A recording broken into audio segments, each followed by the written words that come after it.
Anciong, Bakun, and my father, Timor, they practice in puzzle. And they asked Anciong, why is it, Anciong? You did not go down. Anciong replied, I have no more time because you also did not go down. And that's the time the Super Cuentada was born.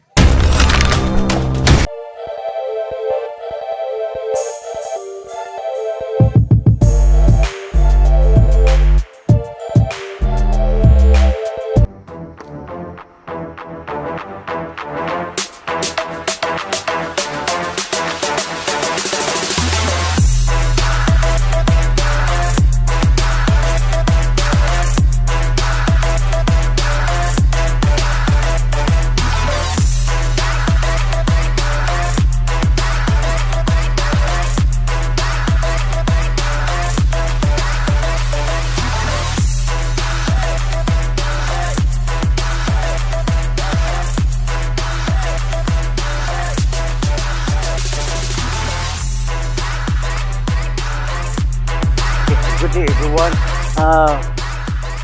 It is just click on here, everybody, if you want to have some subscription of the Rico Maranga palatology about Eskrima, combat Eskrima Maranga. It's about combat Eskrima Maranga of the Super Cuentada. The Balintawak himself, they are called it Cuentada, but my father called it Super Cuentada. As I know, my father and Anciong Bakun, after when he know first, before he know Anciong Bakun, when he meet the first time, he said that, is this Anciong? He's very small, I can throw him. But when he found out that when first he met, he said that this is the kind of Eskrima I was looking for.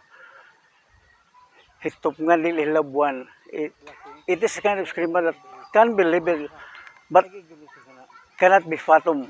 So that's why he was now on the Balintawak with Anciong. And Anciong was, and he was one of the best scrimador of Anciong. And not only that, in everything, what Anciong was needed, he gave it to him. So at the time, they are all practicing, not only in the gym, in the Balintawak Club, in the Anciong's place, or in the at the back of Vesano. They also practice in their own house because Anciong will always come to that place and they practice. Every time they practice, I am one of the witness. And every time when they practice, I found out that there is a form in which Anciong will stop, both of them stop and they laugh. They will not continue that form. And I was wondering, what is it? And I found out that, and that is the form in which the Super Cuentada was born. The name of the Super Cuentada. Not only that, he can only control, it's like a chess, playing chess, that when they came into that form, Anciong, he know that he stopped because he know that he's already checkmate. Wherever he move or he doesn't move, he's checkmate. So that time it becomes the Super Cuentada. For Anciong Bakun, he considered my father as one of the best. And not only that, he also trusts my father very much. Because not only that he was a policeman, he was a good person with principle. Man. So every time when they practice, they always give honor and give blessings. So he gave everything what he know to my father because he trusts my father very well. And the Super Cuentada was born because every time when they practice, they found out that in their basic, they go, they block downward. And he even told Anciong, why is it that every time when we practice basic, there is downward. And every time when we practice in a real fight, iganay means you have to hit really the target, but controlled. I haven't seen you, even you, I haven't seen you doing the downward, all block, downward, always like this. You never go down, always blocking downward. So, Anciong was convinced and he said, From now on, Anciong, for your permission, I will never do that in my basic.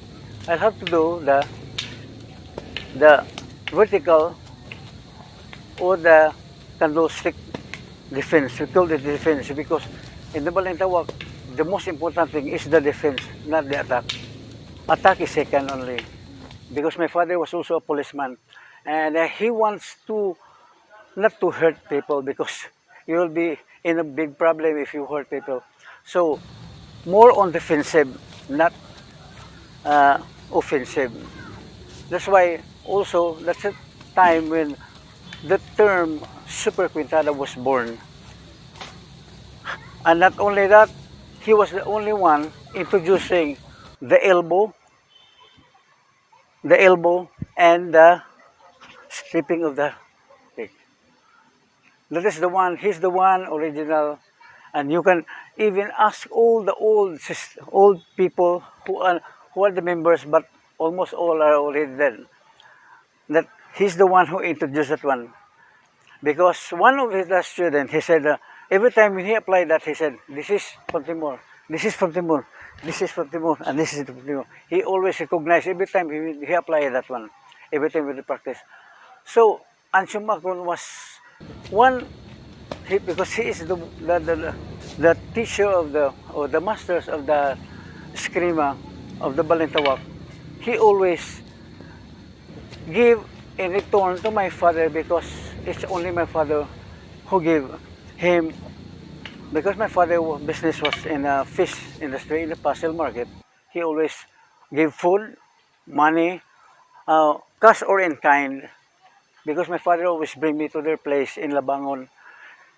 And sometimes, Anciong, when he is in need, he just go there to our place in Pasel. That's why I showed him practicing in Pasel with my father. And I found out everything. I observed all those things. Every time when they reach that point, they always stop and laugh. He said, "Buanga gid nimo, Timor." In English, we are very smart, Timor. You are the only one who can control. Nobody can control his stick, only my father.